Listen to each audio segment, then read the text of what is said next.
You're now watching Showbiz Snob, your daily showbiz update. Kamusta mga ka-showbiz snappers natin dyan? Miss nyo ba ang update natin kay Catherine Bernardo? Nako.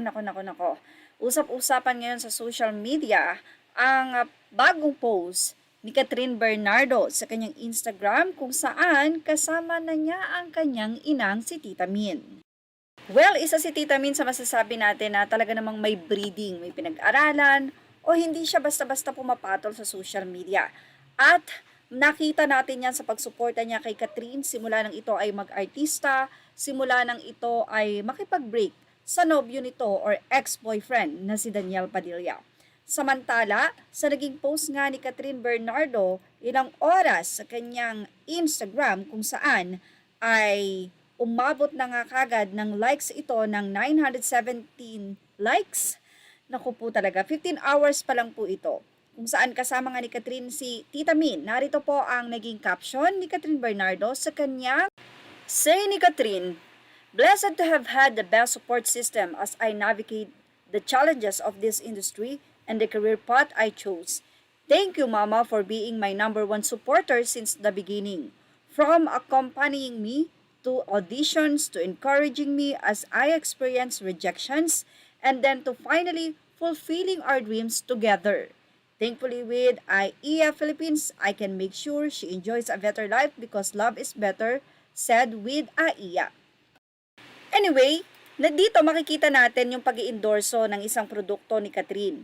Pero dito makikita rin natin yung pagmamahal at pagpuri niya sa kanyang ina na sa buong buhay niya sa showbiz career, hindi niya naramdaman yung mga rejection or whatever kasi nandun yung nanay niya para siya tulungan. So, ibig sabihin, hindi naging mabigat kay Catherine dahil lahat ng maybe kinikita ni Catherine, invested. Ibig sabihin, nandyan, nandun ang kanyang mga magulang para itong si Catherine ay maging magaang kahit na nga siya ay nagtatrabaho.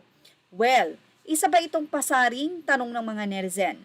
Kasi kamakailan lamang ay pumatol ang ina ni Andrea Brillantes ang tinuturong third party sa hiwalayang Daniel at Catherine kung saan nababash nga ang anak niya. May nagtanong tuloy at sumagot ang ina ni Andrea. Mula sa naging say o sagot ng ina ni Andrea, "Paano mo kaya pinalaki si Andrea no?" Sagot ng ina ni Andrea, "Paano? Napagtapos niya sa school mga kapatid niya, nakapagpagawa ng bahay, may sariling negosyo, ikaw anong ambag mo sa mundo? Alam mo dati blank nang lang si bagets mo, ngayon pogi na ng pwedeng blank yung anak mo, nakaka-blank." Sabi niya, "Lol, hindi na ako sasagot sa'yo, kachipan, bye." Narito po ang naging komento ng mga netizen matapos ipagmalaki ng ina ni Andrea na si Andrea Brillantes ang nakapagpatapos sa kanya mga kapatid at si Andrea din ang nakapagpagawa ng bahay nila. Si Andrea din ang may negosyo na sa kasalukuyan iyon ang ginagawa. Kaya naman narito ang naging say ng mga netizen. Ito nga ang sermon ng mga netizen sa ina ni Andrea. Ay proud si mother na hindi niya ginagampanan yung responsibilidad niya bilang magulang at pinasa sa batang anak. Proud na anak niya yung tumayong nanay ng pamilya. Ikaw mother, anong ambag mo sa mundo? O sige, simplihan pa natin, anong ambag mo sa pamilya mo? Say naman ng isa, "Ha ha ha, loud and proud pa kamo?" Paligoy-ligoy pa, isa lang naman yung tanong nung nag-comment. Paano pinalaki yung anak niya? Imbes na sabihing pinalaki ko ng tama, may respeto at may mabuting asal ang anak ko, nagbanggit na ng mga accomplishment kuno ng anak na dapat iginampanan nilang mga magulang.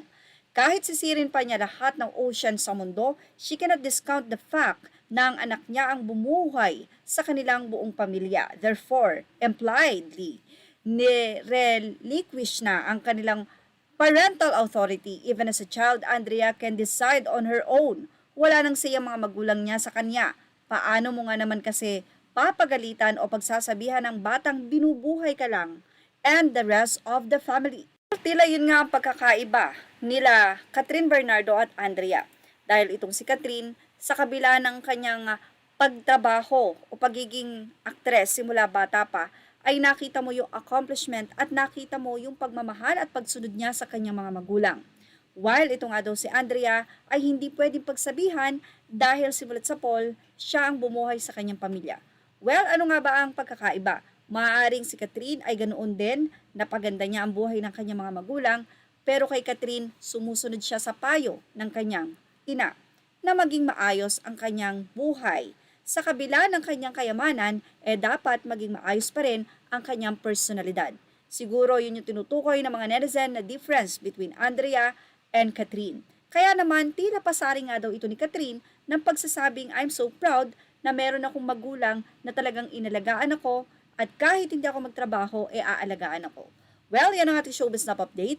Images are all credit to the rightful owners and thank you for watching Showbiz Now.